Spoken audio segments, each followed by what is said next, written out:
Chapter 2. The Island. We went to Scotland the next day. First by plane, then by train. Greta Ross travelled with us. I looked out of the train window and saw fields and villages and mountains. Mum is right, I thought. Scotland is a very beautiful place. You're going to be my husband's secretary, Greta Ross told my mother. He's a businessman, but he never leaves the island. He does all his work by telephone and letter and computer. He invests money in companies all over the world. Do many people live on the island? I asked. Not many, said Greta Ross. You'll meet them soon. Greta Ross is young, I thought. Is her husband young too? How can a young man buy an island? Is he very rich? After the train, we went on Mr. Ross's boat, which took us out to the island. The boatman was a young man. He had dark hair and was brown from the sun. This is Tony, said Greta Ross. He works for Mr. Ross. Hi, said Tony. Soon we were near the island. I could see the beaches and the cliffs. The boat slowed down. There are dangerous rocks round the island, explained Tony. A lot of them are under the water, and you can't see them. I have to be careful. But the rocks keep other boats away, and that pleases Mr. Ross. Why? I asked. Tony looked at Greta Ross, but she wasn't listening. Mr. Ross doesn't like visitors to the island, Tony said in a quiet voice. Then Greta Ross looked at us, and Tony said no more.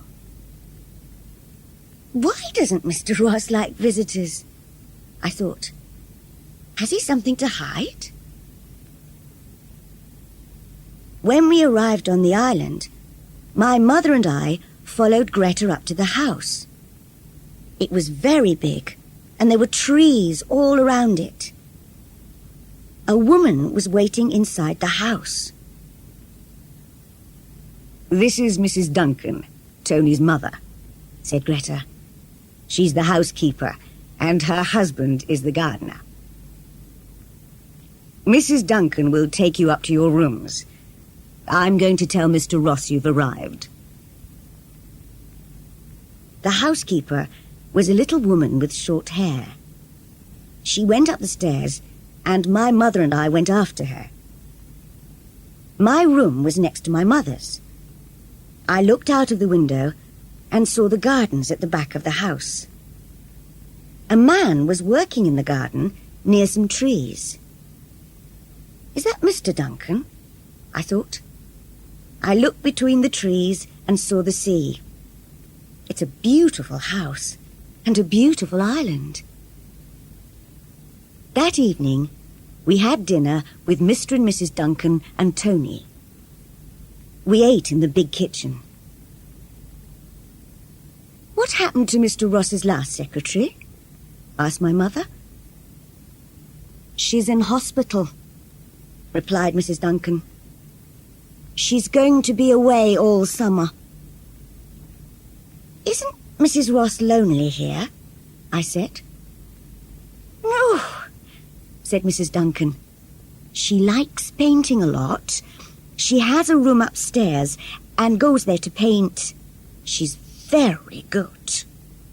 Sometimes she goes to different places on the island to paint pictures. We finished eating our meal. Soon after, Greta Ross came into the kitchen. Mr. Ross wants to see you and your daughter now, Mrs. Saunders, she said. Follow me, please. We followed her through the house and into a big room.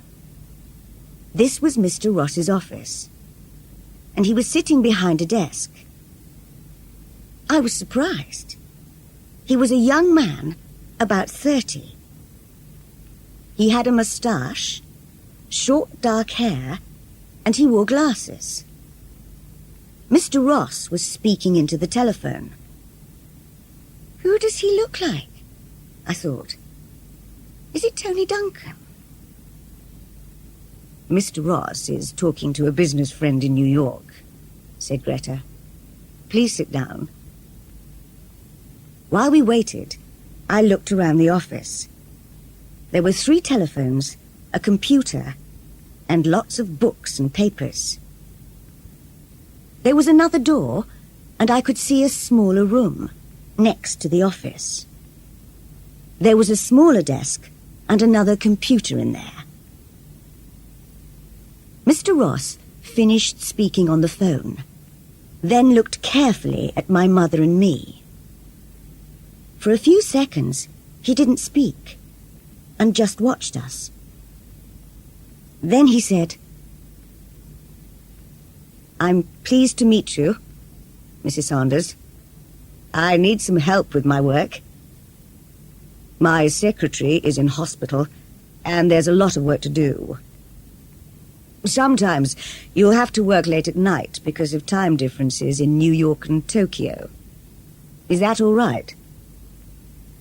"Yes, that's all right," said my mother. "Can you use a computer?" "Yes." "Good." He looked at me. "Is this your daughter?" "Yes, this is Carol," said my mother. "Hello," I said. "Greta says you like gardening. There's a big garden here, so you can help Mr. Duncan. And there's a farm. Dan and Stella Parks live in the farmhouse and work on the farm. You can help them too. We have some animals. Some sheep, a few cows, and chickens. And there's a horse called Smoke. He's grey, like his name. Can you ride?" "Yes," I said. "I can ride a horse." "You can ride Smoke around the island, if you like." "I'd like that," I said. "Thank you." "And we grow vegetables and fruit," he said. "I work on the farm sometimes. I enjoy it." I smiled at him, but he didn't smile back. "Carol will enjoy working on the farm," said my mother. "Won't you, Carol?" "Yes," I said. Mr. Ross looks sad, I thought. But how did he get all his money? And why does he hide away on an island?